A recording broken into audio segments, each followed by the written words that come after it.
CNN, and believe it or not, the governor of Kentucky, who I didn't know is a Democrat, apparently they elected a Democrat in Kentucky, awesome, didn't see that coming, they're actually going to nail it on this Obamacare website rollout and the problems that they're experiencing.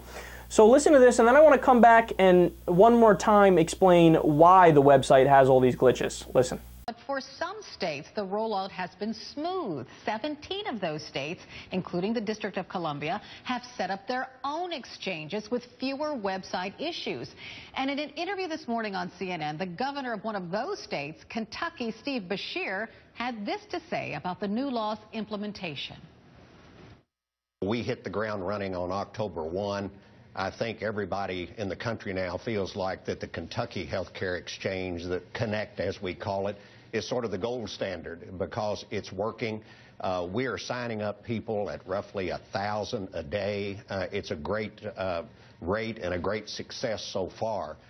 You know, it was an easy decision for me, both from a moral standpoint, because we've got 640,000 uninsured Kentuckians, and I want to make sure that every single Kentuckian has access to affordable health care. It was also the best economic decision because I had outside experts telling me that it's going to create about 17,000 new jobs over the next 8 years and infuse about $15 billion into our economy.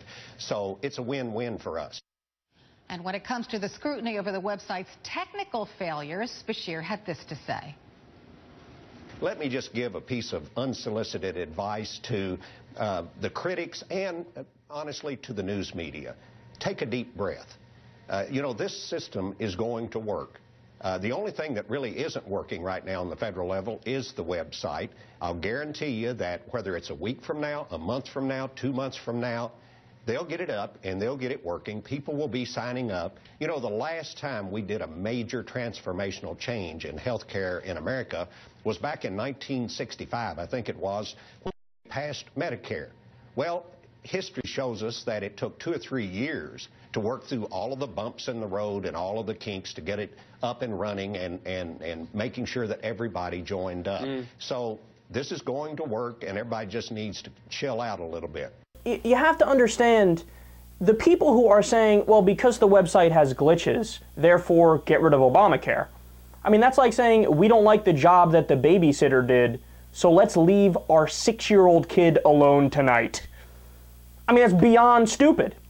I mean, so what? You want to go back to the system where 45,000 people died every year because they don't have access to basic health care? You want to go back to the system where medical bills was the #1 cause of bankruptcy? And by the way, Obamacare doesn't address that nearly as much as it should, right? But do you want to go back to the system that was ranked number 37th overall according to the World Health Organization study, which was the most rigorous? I mean, come on, man. It's just clownish. And I want to repeat it one more time. Look, all of the states that had set up their own exchanges, which, by the way, they're supposed to do if they opt into the Medicaid expansion, all of the states that opted into it, you know what happened? It's working fine in those states. There's a handful of glitches in those states, but nowhere near the problems that the states that rejected it are having.